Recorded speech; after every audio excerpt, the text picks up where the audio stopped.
What's going on YouTube? Welcome back to the channel. Thank you for tuning in and subscribing. If you haven't already, please do so and give me a thumbs up to let me know that you like it. Some of you have already done so with other videos and I really appreciate it, but just seeing the subscribes let me know that the content is doing pretty good. I'm making this video to try to help out fellow anglers to try to catch out here in our local lakes despite them being so heavily pressured. So here's a couple setups that you can use out in these local lakes that will work. Give these rigs a try, and key thing to remember here is it's not so much the bait in the rig, but rather if the fish are actively feeding that day. If you see them swimming around, you see them swimming in a school, and they're coming up and you'll see a boil like them popping up, see, then they're feeding, and at that time all these baits will work. They're hungry, so they're feeding. Go ahead and, yeah, get ready. When you feel it, pull it, okay? Yes, Sophie, keep your hand on the rod. You gotta be ready. But when you don't see them around and they're not coming up and there's no activity, they're not gonna hit your bait. They choose when they want to feed. One more thing that's very important, make sure you're using polarized glasses. This will help you to eliminate the glare from the water, and you can see right through the water, and you can see these stock trout swim because they come up really shallow. If you see them and you see them feeding, it's the perfect time to start casting your lures, your bait, whatever it is you're going to use that day. Cast it in that area. If you don't see them, you've got to move. You've got to try all the spots in the lake. Until you've tried them all these different spots, then they're just not feeding at that time. You have to be mobile. Cool. So this is what you're gonna need. We got 2 pound, like I mentioned, that I normally use, which is what I have spooled up here for my daughter. And here's the 4 pound. These rolls I've had since the pandemic, so they're gonna last you a while.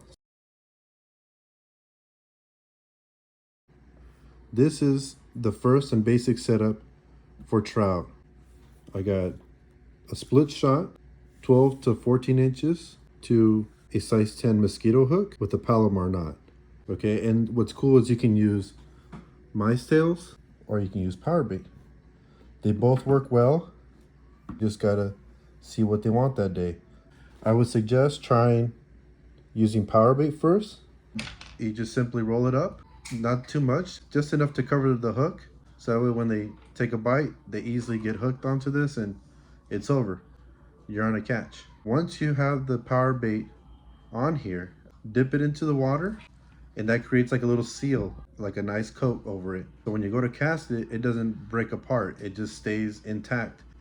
And you don't really have to cast that far. Honestly, it only takes about like 10 yards, 15 yards at most, because these trout are used to being in such shallow water coming out of the hatcheries. If that's not hitting, after 5 to 10 minutes, switch up to the mice tails. So this is how I would rig the mice tail. So you put it right through the middle, feed it straight down, and then pull the power rig right through. That it should float like this.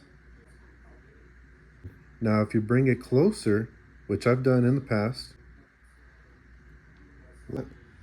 this gives that tail even more action, and they'll still get hooked.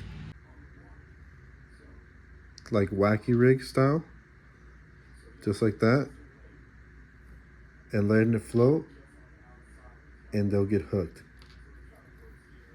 So you can hook it wacky style, wacky rig, or you can put it through the middle. And the cool thing about fishing this rig is that you can always do a bobber setup also. And now you can fish from a top. And you want to keep the split shot a little bit closer. That should be fine. A little bit closer to the bait, so that way this doesn't float up and that stays at the bottom. This will stay down, and you can fish it like that. And this will also get hit with the mice tails or the power bait. For the next rig, I'm pretty sure you guys guessed it, and it's the drop shot. This works most of the time because this is a suspended jig. You can keep it this way as long as you want and move it slowly. And it's the same mosquito hook, the size 10, but I got a drop shot weight at the end. I'm not exactly sure what size. I'm thinking it's 1/8 of an ounce. I'm not sure. I'm not gonna lie to you. And you can use the same BB split shots, but you might want to put 2 on there, 2 or 3, because they're really small.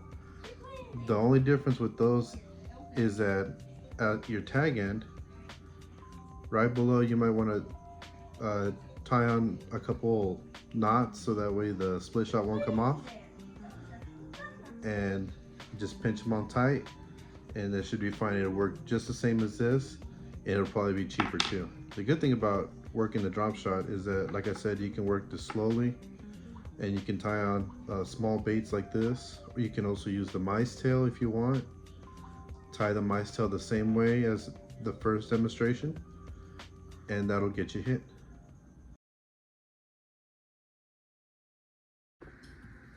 All right, last it's going to be the trout magnets, 1/64 ounce jigs, and we got the 132 and 1/16 jigs.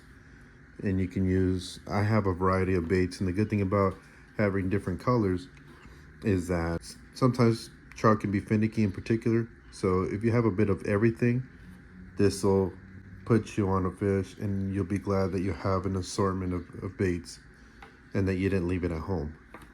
Now the key thing here for fishing these baits, if you're planning on jigging, is that you want to start with natural colors, which would be your brown, your black. Then there's also black with some gold flake, your greens, of course. Here's a eurotacklez-vibe. Here's ultralight heavyweights. This is like a trout color, and you want to fish those first. If you're not getting any bites with the natural colors, switch it up to the more fluorescent colors, your pinks, your chartreuse, yellow or white and yellow. Those should trigger a bite. Now, if they don't want to hit your jig and they're very finicky, you can also throw a weighted bobber and jig it. Jig it with the bobber right above. Put it about a foot and a half on top above the jig, and just let it sit there and keep jigging the rod. Wait for about 10 seconds, reel it in, keep jigging, reel it in, jig, reel it in. Or you can prolong those increments to 20 seconds. Wait 20 seconds, 1/1000, 2/1000, jig it in, wait another 20 seconds, and this jig just floating there in the water column where the trout are, they'll hit it because they're probably lethargic and they don't really want to move that day, and they'll hit that. I also throw flies.